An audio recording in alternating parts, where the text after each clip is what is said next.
Hello and welcome to the latest episode of the Online Warriors podcast, the first episode of 2023. I'm Illeagle 86. I have Nerdbomber and Techtic with me, as always. 2023 is going to be a good year, guys. I have very good You feel it in your positive bones? feelings. I can feel my bones right now. I don't know if I can feel that in there, but I can feel all my bones. Every year, I start to feel more and more of my bones. That's called aging. How does that work? Like, do you internally feel your bones? Like when you're moving around, you feel them poking around in there? Or are you saying like your skin is getting thinner so you can feel your bones? This is a weird diversion. I don't to think- take, but you guys are strange. I don't think The my first skin is weird getting any diversion. thinner. I think if my skin was getting thinner, I might not notice for a while. But what I mean is that like I wake up in the morning and I crack my neck and it sounds like someone's, hitting a picket fence with a baseball bat. So yeah, we're not going to dwell on any of that. We're going to talk about how great 2023 is going to be. And that starts right here and now with a brand new, hot, piping fresh Online Warriors episode. We're going to be talking about some IP that has entered public domain in the year 2023. And this is, relevant considering that I think we talked about the Winnie the Pooh horror movie twice in 2022, because Winnie the Pooh entered public domain, so people can kind of do whatever they want with it. There's a similar thing going on here, or at least potentially there's a similar thing going on. So we'll get to that. We're also going to talk National Treasure, and those who have listened for a while, or really maybe even not that long, know that I'm a big National Treasure fan. And so we'll get into that as well. And then we're going to be talking a little bit about a new documentary that has just been announced for Disney Plus. I'm going to upfront say, for those, most people have probably noticed by now. I don't know if you guys notice. I'm losing my voice. I think the process has begun. I think I should maintain vocal abilities for the duration of this recording, but it may be touch and go. Look, I celebrated the new year. I was at a wedding. So, I don't know. I guess I shouted wedding a bunch. I don't even know what happened, but a little bit louder bear with now? me on that. I don't know if there was any... Well, I'm trying to think. I definitely was singing something at one point. I don't know if it was shout. But I was like, it was one of those moments where I was like, you know what? I'm going to blow my voice out. And that's just what's going to happen. It was like, I'm just going to blast through that and do it and deal with the consequences later. And then it brings us to now. I'm going to say you sound raspy in like a good way, so keep it up. Ooh. It kind of lowers everything. So I feel like I have a bit richer of a tone. But I don't know. Listeners can be the judge. At OW86, do I sound better? Should I lose my voice more often? Let me know on Twitter. Let's talk about National Treasure to start. Because we talked again, in 2022, we talked about National Treasure because there was a show that was announced. I think it was D23 that we talked about that. And that show is currently out. National Treasure Edge of History, 10-episode original series. It started in mid-December, so I'm sure there aren't 10 episodes out yet. I have not watched a single one. Are you planning to? No, I don't want to. I guess I shouldn't say that I'm not planning to. I'm just like, at the very least, I'm putting it off because I'm upset that there isn't a National Treasure 3. Fast forward to now. Pause for dramatic effect. Right. Justin Bartha, for those who don't know that name, Justin Bartha plays Riley in National Treasure 1 and National Treasure 2, and he is in the series as well, playing Riley. So he apparently has read a script. He said there have been a few different scripts for National Treasure 3, and I'm quoting directly now. He said there have been a few different scripts actually, but the one thing that has to happen is for all the stars to align. Now, I don't really know. Some people might take that to in the literal sense of like literally movie stars like Nicolas Cage. I can't imagine that that's true. I have to imagine if they asked Nicolas Cage to do it, he would be like, yes, where do I sign? Nick Cage has done some like really weird stuff lately. Not necessarily weird bad, but just like weird. So I have to imagine that if this was like a legitimate thing and they approached him, like, would he say no? He's done like, what was that Five Nights at Freddy's sort of movie? I think it might be called Willy's Wonderland. Something Wonderland. I heard it's good, actually, but I haven't seen it. But like, dude is doing that. So what would preclude him from doing National Treasure 3? It's scheduling, maybe. I mean, he's filming so many movies a year that maybe they're like, we can't squeeze you in. But I would imagine they're going to pay him more money than any of those movies would. So I can't imagine it's a Nicolas Cage issue. I don't know, if they feel like they desperately need to get back like some of the minor players like John Voight, who was in the first two. Actually, it wasn't Dame Judi Dench. Helen Mirren was in the second one. that could potentially be problematic, I guess. But I don't know. Diane Kruger, maybe. I don't think it's a personnel issue. I'm guessing if there's been a few different scripts, maybe they can't get the script right. But yes, I want this. I mean, I think that should come kind of without question. I want this to happen. I'm immediately concerned that it's going to make me have to watch the show. Like this is again one of those cases with Disney Plus where it's like I wonder if we're getting this news now and if they're going to start pushing on National Treasure 3 because that's going to draw traffic to the show because people are going to watch the show because they think they might have to, right? It might be a requirement for the movie to make sense. Oh, I think even if it isn't a requirement, they're going to be coy about the relationship between the show and the movie just so that people think they have to. Yeah, it's going to almost feel like you're being punished for not watching it, and then you're going to watch it and you're going to go, you sons of guns. Yeah, there might be like a small, tiny little Easter egg that really doesn't make an impact, and you're going to be like, that's all? I wasted so much time just to watch this? Yeah, my relationship with Disney Plus is at this point very publicly contentious. Where I'm at with it right now is I got about halfway through Andor, and Andor was really good, the parts that I watched, and then I kind of just fell off the wagon, not because the show wasn't good. So I may revisit that. I also actually heard that, and I don't know if you guys have watched it, I heard the Santa Clauses was good. It was. It was really good. Okay, yeah. And so you're the second group of people to say this to me, and I'm as surprised as I was the first time I heard it. I don't understand how that could be true. You have to get through, because I think, were you the one who said that you watched like the first episode and you were like immediately no? Was that you? No, I didn't watch any of it. Again, because I have a moral disagreement with the premise of the fact that the show exists.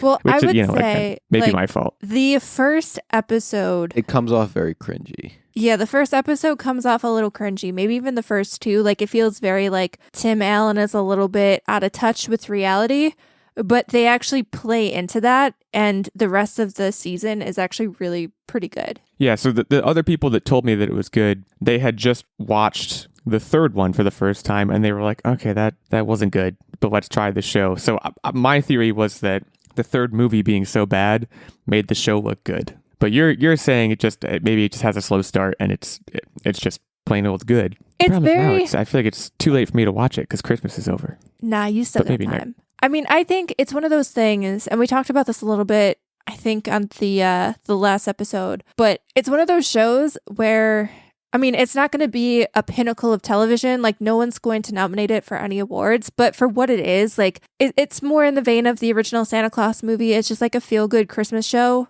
and like, you don't think too hard about it because it's cheesy. Any Christmas movie or show is going to be cheesy, but it's a lot better than I expected it to be. Yeah, it's, and actually, this is not a What Are You Up To? I wasn't planning on talking about it for my What Are You Up To? I just watched the movie Four Christmases for the first time. I have a set of, like, kind of a stable of Christmas movies that I go back to every year, and it's rare for me to add a new movie to the mix. But whenever I do, and this was another example of, like, you have to go into it with, like you said, the expectation of, like, there's no universe in which this should be taken seriously. So, yeah, I'm willing to give the Santa Clauses a chance. Again, maybe not this year, but getting back to National Treasure, I guess. I have a group of friends that are, like, they're really into, as weird as it sounds, into the National Treasure movies. And we've talked before about what would National Treasure be? What would the big set piece be? Right? Like, in the first one, spoiler alert, although really it's not, they steal the Declaration of Independence. In the second one, they kidnap the president. So I'm sure what they've been thinking about this entire time with National Treasure 3 is, how do you top kidnapping the president from a national security / treasure hunting kind of combo maneuver? The idea that I know I pitched at one point was they need to rob Fort Knox, but that feels more like a heist movie than it. Like, yeah. National Treasure is so unique in the sense that it is kind of a heist. Like a big part of the first movie in particular is a heist, but it doesn't feel like a heist movie, and it doesn't fit into that category. So it's very hard to place the vibe. Like, you kind of have to just, like, figure out what is a cool national landmark. Like in the second one, they use Mount Rushmore. Like, you're more into the show than I am. Do they ever touch on, like, aliens or any of that stuff? They do very briefly in the second one. In the Book of Secrets, there's stuff about aliens, and that's the other thing we have to remember. The end of National Treasure 2 directly sets up a National Treasure 3. For those who don't remember, he gets the Book of Secrets and he has to read through it to find the location of something. I can't remember the details, but the president tells him where the Book of Secrets is, and then later he meets with the president at the end of the movie, and the president says, like, did you see what was on page 47? And we should talk about that, basically. And Nicolas Cage is like, yes, I did. It's life-changing. So that's what the third movie is about. So It's but that's gotta like 100% be like Area 51 then. And I feel like that would actually be relevant. But they mention Area 51 separately. Like when they're flipping through it, Riley's like, oh, Area 51, stop there. And he's like, no, I have to focus and do what I need to do. So they show a scene where he's looking at page 47 and it's presumably a different thing. But yeah, Area 51 would make sense. Definitely. Like it's going to be something like that. Or it's going to be something like, I don't know. The other thing they mentioned in the Book of Secrets is the Kennedy assassination. But I don't know how you really make a treasure hunt out of that. Unless like something is buried with JFK's bones or something. I don't know what you like. It's Although such it might a be weird something like with the JFK museum, you know, there's a ton of stuff that you could find there that could potentially be hidden. And again, that's another culturally relevant thing, because didn't they release at some point? I might be making this up. This might be one of those things where it like happened in my head, but not in real life. But I thought at one point, didn't they talk about how they were going to release like the JFK files or something like that? Well, there was a whole, I think it's called the Warren Commission, but again, don't quote me on that. There was some commission about like investigating the whole thing. And they, eventually released a bunch of documentation. But yeah, like some museum, right? You have to pick like the Smithsonian or something, or like maybe they go to Ellis Island. Like, you know, there's you have to find a location that like they go to Ellis Island and there's a hidden basement in Ellis Island, and it has, I don't know, George Washington's teeth, and there's letters on it. Like, it's like, how do you, it's so interesting. It's like, how do you write those movies? It fascinates me to think about. And also the other question that haunts me is, why would you so clearly and so linearly set up a third movie with that teaser and then never make it? Like, that had to be something to do with like budgets. And I feel like Disney went through a lot of changes around the time that the second movie was released. Like directionally, I feel like a lot of things just changed. Because when did they buy like Marvel and stuff like that? Was it around that time? It was well after this. Was I think. I think the second one came out in like 2007 or something. Has it really been that long? I'll Google it now. I mean, it's been a long time. And the thing that I don't understand is these movies made so much money. I mean, they were, because for me, it's the perfect example of a crowd pleasing movie, right? It's a family film that you take all the kids to, you buy a bunch of tickets. Like, they were super successful. It was 2007. I just looked it up. So how do you not immediately, like, The Mummy is another example of like The Mummy, when the first Mummy came out, again, one of my favorite movies. It came out in 1999. The day it premiered, the studio called the director and said, we need to start working on a second one. We need it. Because they could see how successful it was and how successful it was going to be. I can't believe, especially again, considering what the script was, they didn't get everybody together the next day after National Treasure 2 came out and made $1 billion. And they were like, okay, like, keep going. I don't get that. But, hopefully we get one. I think is really all we can say about it at this point. And hopefully we get the major players back. Nicolas Cage would certainly be a must. I would say Riley Poole, also a must. Diane Kruger, probably a must. I think anyone else is probably a nice to have. So it shouldn't be hard to get those people in place. But we will know when we know. And right now we don't know. But it sounds like there have been scripts out and they're in the works. It may have been a directional change within Disney. I don't know when Marvel and Star Wars, all those acquisitions happened, but I do know it was much later. But that doesn't mean there wasn't some shakeup somewhere. That Hollywood production can be weird and political, and like, I don't know, maybe someone just didn't like somebody else, and so something got canned. I mean, shoot, look at what's happening with DC and even Disney now. Yeah, it's apparently hard to make movies even when they seem on paper to be surefire success, like juggernauts. But I don't know. We will see. But we'll see if Justin Bartha is being truthful or if he's just pulling our legs, I guess. We're going to stick with Disney Plus here, actually, because we were just talking about Disney Plus at some length because of the National Treasure show. And Disney Plus just announced something else that I think is sure to be a crowd pleaser. Now, all we got for this was, I think it was like a 25-second kind of teaser for a Stan Lee documentary. Now, I think the idea itself is a slam dunk. I'm sure it's been in production, or at least, in talks, probably since he passed, which at this point, aren't we going on 2 or 3 years since that happened? I don't actually know when he passed away. So I don't know legality-wise, or like, what sort of red tape there was about like how long do you need to wait for dust to settle before making a documentary about somebody? But I thought the trailer was very interesting because it was really a compilation of all of his Marvel cameos. What and I will think say, that's neat, but I hope it's really more neat. than that. Like, Yeah, I really exactly, want them to go exactly. back. Like, one of the things, and I always find this very interesting, like the original superhero comic era where it was just like comic strips in like the newspapers still. Because I'm trying to think back in the day, but like wasn't like Superman and Batman, weren't they originally just like comic strips? Like it wasn't until a little bit later that it started being developed into like whole like books, you know? And well, this is exactly, I don't know, and I want to know. I wanna really say hope they lean into that and give us like his early life, because I think there's so much, like he is one of like the fathers of modern comic books in terms of, you know, the format that we get and even just like superheroes in general. And I want to see that. I don't want to just see like MCU Marvel juggernaut Stan Lee. I just wish that, and they might do right by it, but I just wish that it wasn't on Disney Plus. And the reason why I say that is because with it being on Disney, you can kind of like not be allowed to talk about certain things because of, you know, different intellectual properties. A good part of that like career that he's had was rivalries with other comic book companies like DC. And I'm wondering if Disney won't be able to touch on that, or even if they're just going to like sugarcoat his whole life and not talk about any of like the struggles independent of any of the legal like nonsense that he might have been going through. I think that aside from Disney owning Marvel and probably wanting to be a little bit biased and paint it in a good slant, I do think that it being on Disney Plus gives them a little bit more leeway, because if I remember right, like there are some Disney Plus documentaries and like survival documentaries and stuff like that that aren't completely PG. Like they're a little bit more adult oriented. I know they try to throw most of their adult programming on like Hulu instead, but I do think that Disney Plus does have at least a handful of more adult documentary style stuff. So I think I agree, Techtic, that I think it would be nice if it wasn't on Disney Plus. Just I would love it to feel more independent in the sense of them coming in and saying, we're not beholden to Disney or Marvel in how we tell this story and what light we paint him in, right? I'm not saying they're going to find many or even any skeletons in this guy's closet, but I don't know. It's also, I think, kind of hard to say that having someone independent would be any better, because at the end of the day, Disney is Disney. And if they found out that this documentarian was putting together something that didn't necessarily show...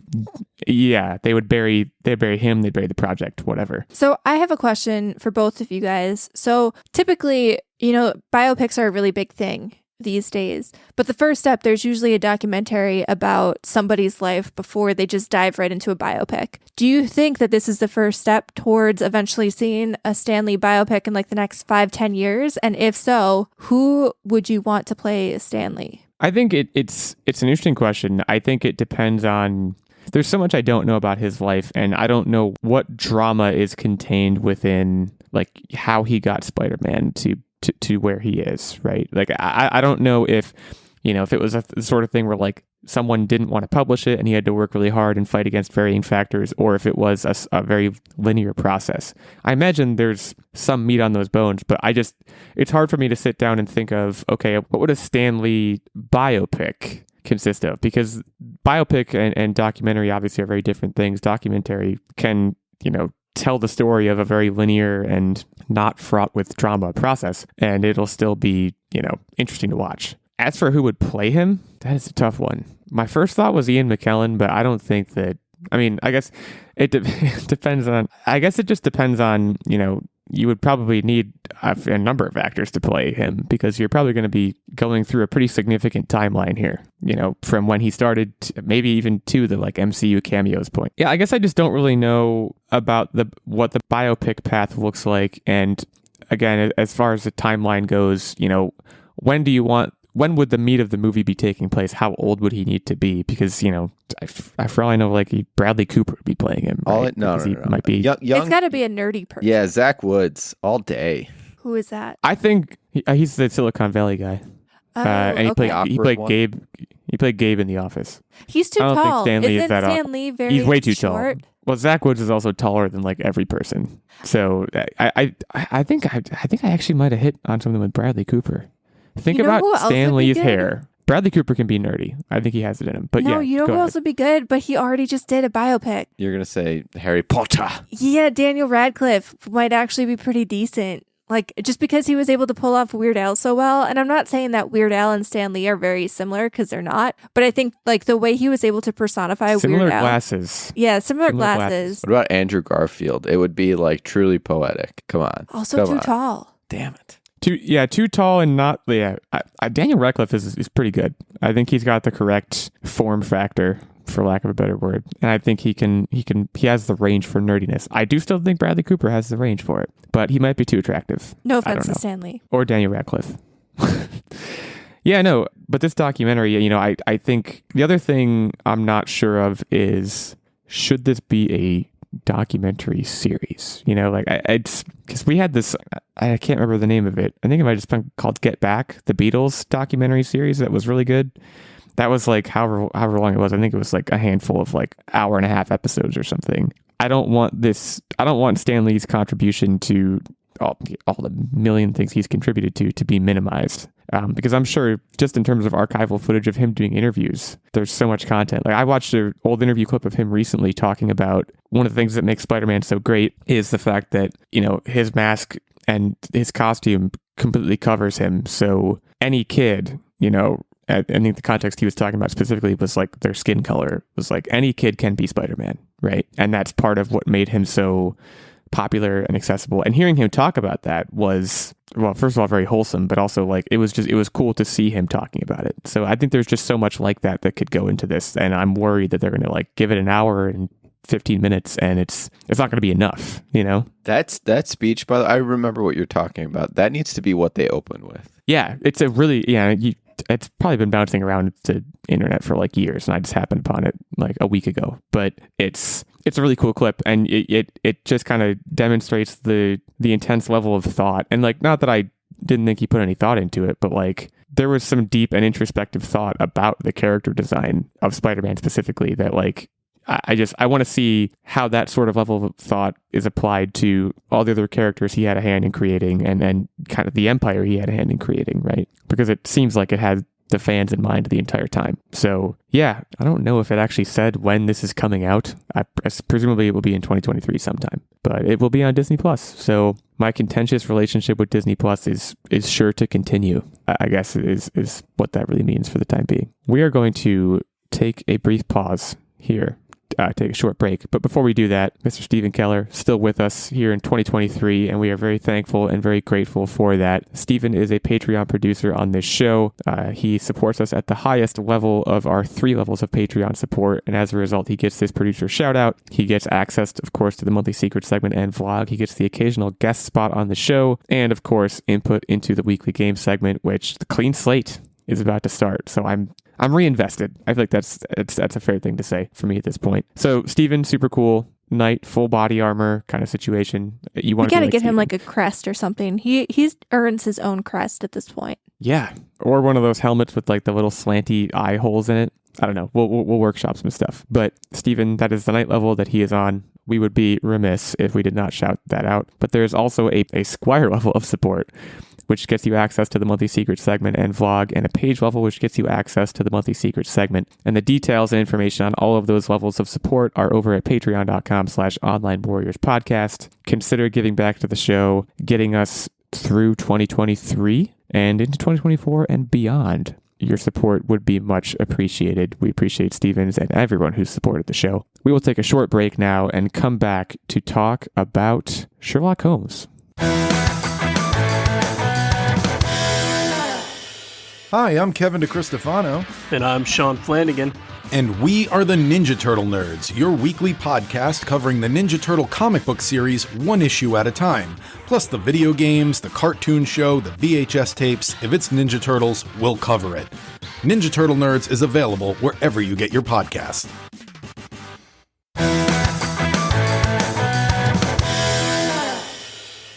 Okay, public domain. That's a fun topic for a podcast, right? Well, look, you know, IP is such as it is. If you want to make a movie about just as an example, Sherlock Holmes, you need to acquire the right to do so unless the IP enters public domain. So I mentioned the Winnie the Pooh example earlier in the show. It entered public domain, and there's a horror movie that's coming out in, I believe, 2023, Blood and Honey, which we've talked about a couple times on the show, I believe. So Sherlock Holmes is kind of the main one I want to touch on here. There are some other examples of things that are entering public domain in 2023. Fritz Lang's Metropolis, which is an old sci-fi movie I've actually never seen, but it's like supposed to be like a classic. A Franz Kafka book, a Virginia Woolf book. But Sherlock Holmes, I think, is an interesting one because it sounds like we're getting just further access to what's being called the Sherlock Holmes casebook, right? So there's a couple of stories, The Adventure of the Veiled Lodger and The Adventure of the Shoscombe Old Place, joining other stories in the public domain. So the thing I love about this is I was thinking about it, and I'm honestly not sure there's ever been a Sherlock Holmes adaptation that I have not liked. So, I don't know that, given that context, I don't know that there's a high chance of like a new Sherlock Holmes thing coming out, but this provides, existing things. Like maybe there will be I've heard for years there's going to be a third Sherlock Holmes Robert Downey Jr. movie. I would love that.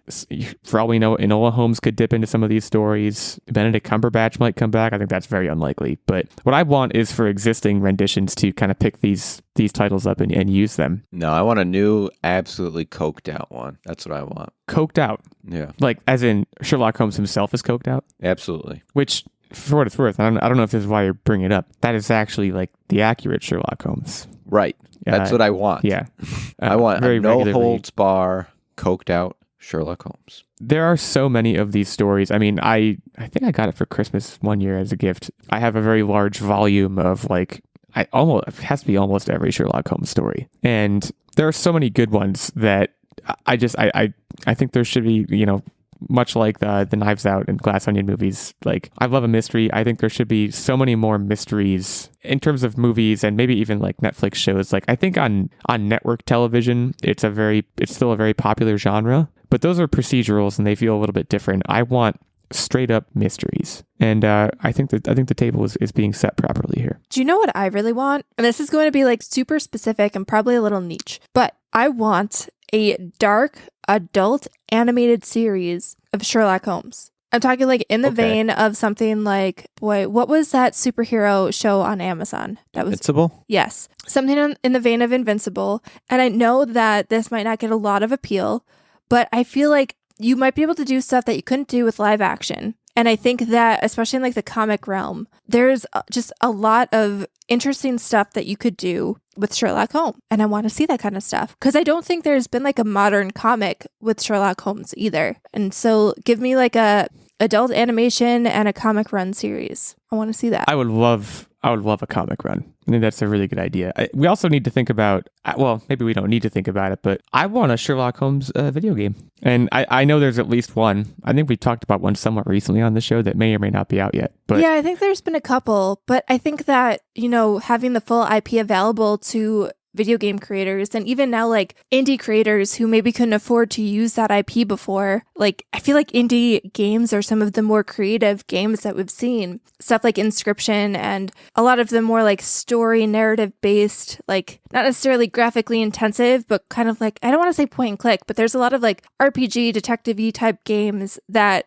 could now use this IP that would be really cool. Well, and you think about these things as, a typical Sherlock Holmes story is a short story that, think about them as expansion packs or like almost like what games like Destiny do, where there's seasons and there's different things that come out and you could get new mysteries every month or every couple months, and there would be so many that they could just constantly be putting new content out. I think the idea of a Sherlock Holmes kind of living game, I think would be. I think very, very this cool. is ripe for a Telltale game type franchise. Yeah. Honestly, yeah, Telltale or even like Disco Elysium. I know there's a bunch of like lawsuit stuff happening with that whole studio now. And I didn't finish the game, and I don't know if you guys ever played it, but it's a very narrative driven, it's all like mostly reading. It's a very text-based RPG style game where you're trying to solve a murder mystery. And having something like that one Game of the Year Up the Yin Yang back when that came out, imagine having, like you said, a living Sherlock Holmes version of that game. That would be so sweet. And you're right too. I want the scale of it to be indie. I want to be able to pick up the Switch. I don't want to like boot up the PS5 and like have this crazy AAA like graphically. But no, it doesn't need that, right? It should be low key. It should be small scale. So, video game designers, if you're listening, this is just the latest brilliant idea to come out of the Online Warriors podcast. Feel free to steal it,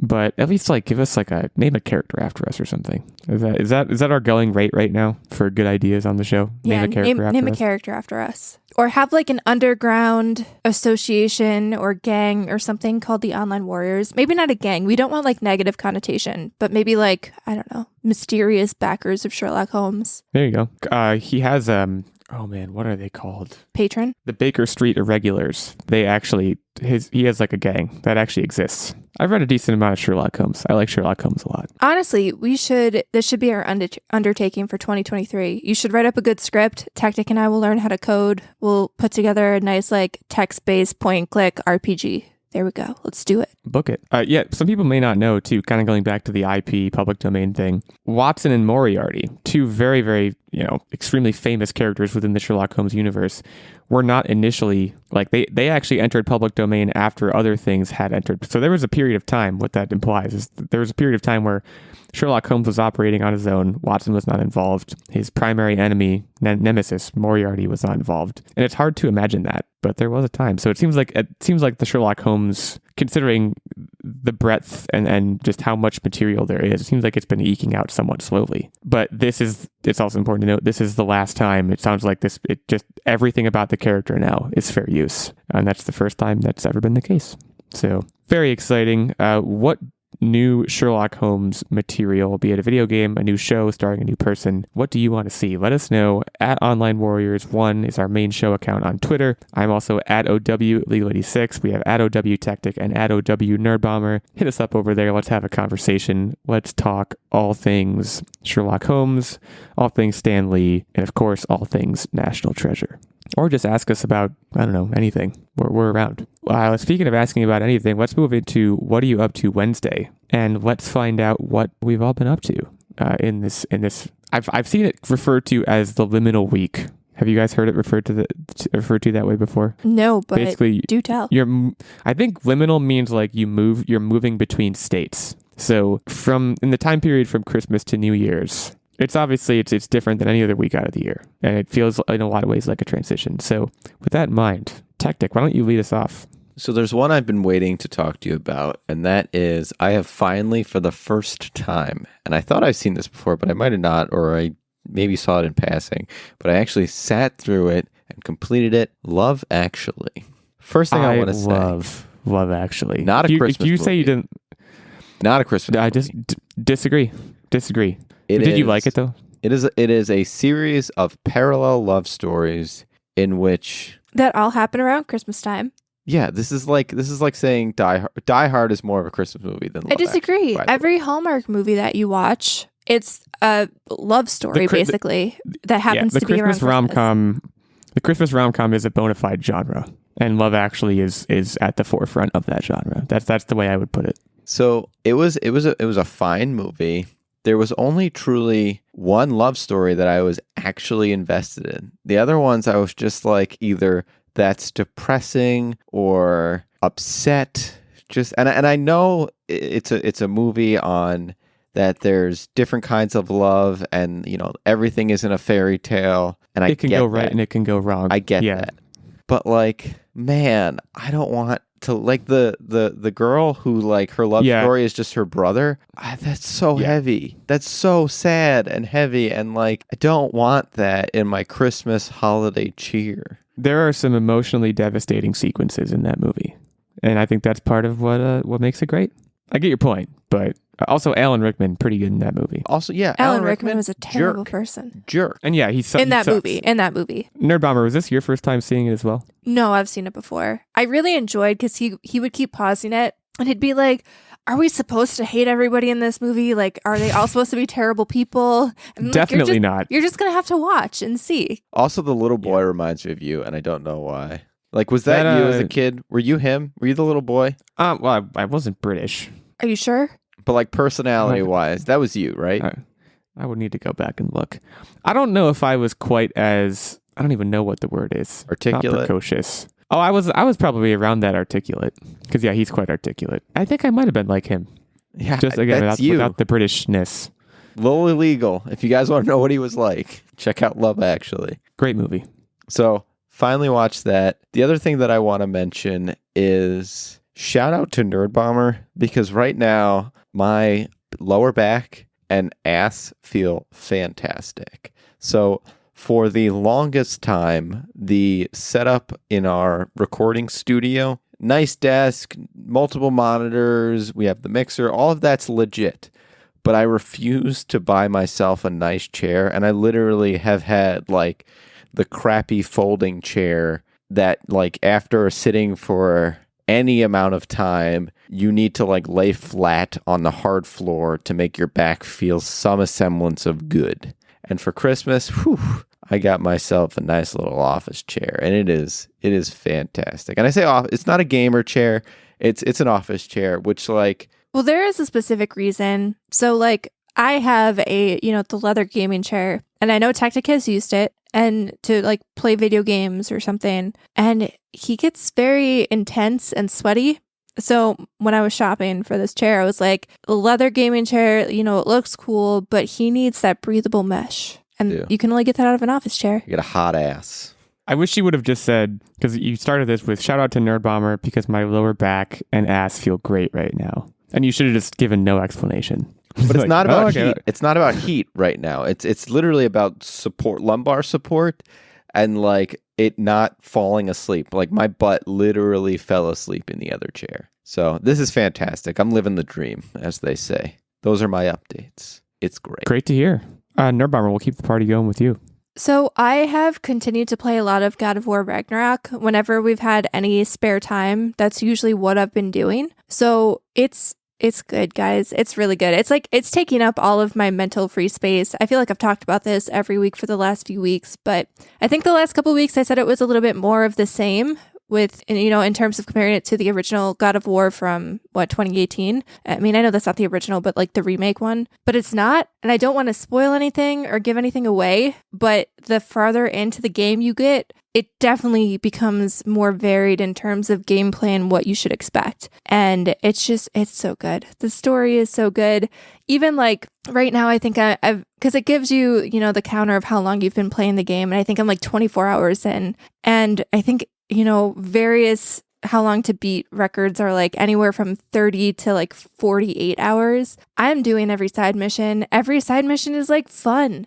I know in a lot of games, like side missions kind of feel like fetch quests or whatnot, but like there's stuff that really adds to the story when you're doing the side missions, and there's like, it feels meaningful. It doesn't feel like you're just doing stuff to do stuff. Like you're learning about the characters, you're learning about the lore of the world, and they're different there enough. Like there's puzzles that you have to solve. It's not just like, busy work, and I'm having a lot of fun. It's really great. And that, and just like enjoying time off. There was one other Christmas movie, and I know like the holiday season's kind of over, but we watched Your Christmas or Mine, and that is an Amazon original. It's got Asa Butterfield in it. It's on Amazon. I said that already. But the premise here is that this couple, it's kind of like a missed meeting sort of thing where they both get on trains to go to their own home for the holidays. And then right before their trains take off, they both decide, I'm going to hop on the other person's train to surprise them and go home with them for Christmas.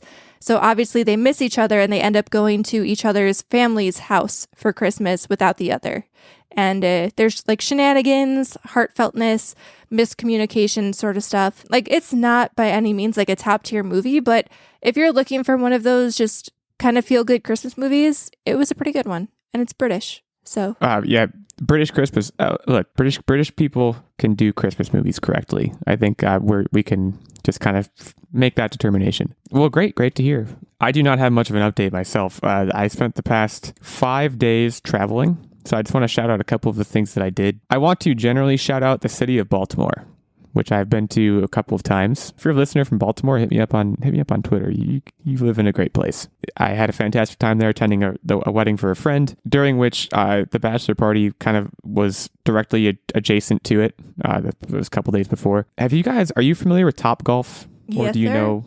So We actually were supposed to do like the actual Top Golf, but we wound up just doing one of those like simulator room things. Super, super fun. I'm terrible at golf, but it was a lot of fun. If you're interested in that sort of thing, I would try it. They have like zombie dodgeball. It's not just golf. Like any sport you could think of, and then some random stuff. And then also tried axe throwing for the first time, which is, I think, fairly popular these days. And I found out just how terrible I am at it. I mean, just brutally bad. I can't even describe to you how bad I am. You wouldn't be a good throwing. Viking? Well, it was one of those things where we had like she called herself a coach. In my opinion, there's only so much coaching you can do for something like axe throwing. So she would be like, I'd throw one and she'd be like, okay, maybe try standing a little bit closer. And then she'd be like, okay, let the axe do more of the work. Don't throw it so hard. And I'm gonna tell you the like best that. advice that someone told me for axe throwing or knife throwing or whatever. If you throw it the same way every time, okay, it's going to rotate the same way every time. And your distance from the target is the only factor then at that point that drives when the point hits the wood. Yes, I'm sure you're right about that. And so if you're consistent, then you can easily adjust your distance to hit it every time. But what if you're like an axe throwing place and you only have a small little area to move around in? Yeah, I made this conclusion myself because the backing that out from the physics is like not that complicated, I feel like. But it just, knowing that there was no knowledge that helped me. So like when I was there, I probably threw an axe around 50 times or something like that. And I would say after the 10th time, she stopped trying to give me advice because she was like, I can't help this guy. This guy sucks. It was very fun. I would definitely do it again. But it was also a unique experience for me in the sense that I don't usually, I was an axe throwing bar, guys. There's beer there. Okay. It was a bachelor party and I'm not going to apologize for it. Peanut butter stout. Tried one of those for the first time. Really enjoyed that. So shout out to peanut butter stouts in addition to axe throwing. And then I've lost my voice apparently, or I'm in the process of losing my voice. So new year, new me. Going to be getting my voice back. Hoping to start exercising again now that like the onslaught of December unhealthiness is past us. And we'll be moving on from there. I also got Returnal as a gift. So updates on that to come. Haven't started it yet, but that'll be on the docket for sure. Nerdbomber, you have the immense honor of kicking us off this year. Everyone is now 0-0. The slate is clean. I might not be in last after this. We'll see. So we're going to rock this new year in with some Ryan Seacrest trivia. Did you see what I did there? Is he the New Year's Rockin' Eve guy? Yes, now? He is. I miss Dick Clark, but go on. So obviously, other than New Year's Rockin' Eve, Ryan Seacrest became a household name in part because of his hosting gig on American Idol. So before I ask this question, just a reminder to anybody who might be joining us for the first time this new year, the way that these trivia games are played is kind of Price is Right style. You have to numerically get as close as possible to the answer without going over. How many episodes and specials of American Idol has he appeared on? And this is according to IMDb. I verified. Can I get the advantage of Techtic going first since I was so bad last year? Absolutely. Okay, thank you. This was 452 episodes. That's a strong guess. It has to be more than that. I'm going to use my +1 right away and say 453. And you use that +1 to great effect. The show has been on for double-digit seasons, and there have been 604 episodes of which he has hosted. So, congratulations. Bingo. You started off the new year with a bang with the first point. Now, according to IMDb as well, how much was Ryan Seacrest's salary for that first season of American Idol? Not a lot. I'm gonna say $65,000. I'm gonna say $66,000. You've both used your +1. Does that count as a +1? I think it does. Yeah, that counts as a +1. You've both used your +1s here. And Techtic, again, used it to great effect. Ryan Seacrest did make a pretty penny. I mean, $5 million is nothing to laugh at. He made $5 million for that first season. His salary, however, did since grow as he continued to host further into the series. Why did they pay him so much? No one even knew what he was. I think he was on the radio by that point. He had taken over. I didn't even know he was on the radio. Yeah, he's on air with Ryan Seacrest. He took over like the top 40 countdown from Casey Kasem. Oh, I didn't know that. Yeah. Hey, good for him. Sounds like he's extremely rich. And sounds like we're tied at 1. Speaking of being extremely rich, In 2006, Ryan Seacrest actually bought Kevin Costner's house. How much did he pay for it, according to reports from the LA Times? This was a $7.5 million home. That's a strong guess, but it's got to be more than that. We're talking the Dances with Wolves guy here. $12.5 million. Ooh, Illeagle was very close, but you busted, buddy. It was $11.5 million. Don't buddy me. Sorry. Techtic takes the lead. I'm already getting buddied, and it's the first quiz of the year. That's never a good sign. Hey, there's 2 questions left. You can still come back from this. So Ryan Seacrest also started his own production company. So he's not just a host, he actually is a producer now. And he actually oversees and is the executive producer on shows like Keeping Up with the Kardashians and Shades of Blue. He's the reason. Yeah. So how many total producer credits does Ryan Seacrest have currently? Like, how many shows has he been involved with? Oh, boy. 37. Did you say 37? I did, yeah. No, this is more than that. This is 46. Techtic gets this one. 57 shows. Not all of them have been long-lasting. Some of them have only run for a short season, but he has been involved with the production of 57 shows. I don't want to be on the show anymore. Yeah, Techtic has unfortunately won. Fortunately for him, unfortunately for Illeagle's losing streak. But I do have one more question that I really want to get to. He could still tie it up. It's not. No, it's 3-1. Don't play dumb with me. Yeah. Okay. And this is probably my favorite question. So back in the day on his radio show, Ryan Seacrest told a story about how he was actually once bitten by a shark while on vacation in Mexico. In what year did this shark bite occur? Oh, am I first? No, Techtic is first. Boy, I was really excited to answer. This was in 2002, I remember. Oh, no, it's way earlier than that. Sounds like when he was a kid. We're going Jesus times. Techtic gets it. He almost had the clean sweep here. 2008. I said back in the day, I kind of buried the lead on that one. I'm very sorry if I misled you. But I literally was going to guess like 1973. So yeah, I would have gotten that way wrong. All right. Well, Techtic's a Seacrest boy. I accept the L. Starting off, boy, so far 2023 is feeling a lot like 2022. Techtic goes to 1-0. I go to 0-1. Next week, Techtic will be constructing a quiz for Nerdbomber and myself. And until then, we will leave you to your 2023 resolutions and good vibes only. We would encourage you to go to Apple Podcasts, leave us a review there, drop us a line on Twitter at the handles we mentioned, and consider giving back on Patreon, patreon.com/Online Warriors Podcast. We thank you so much for listening. It's going to be a great year here at the Online Warriors, and just to prove that, we'll let Techtic take us out with a tech tip. Tech tips were so 2022. So I'm going to put a pin in this one and say we're going to come at you with something fresh next show. All right, the hype has been built. You know what to be excited for next week. We'll see you then.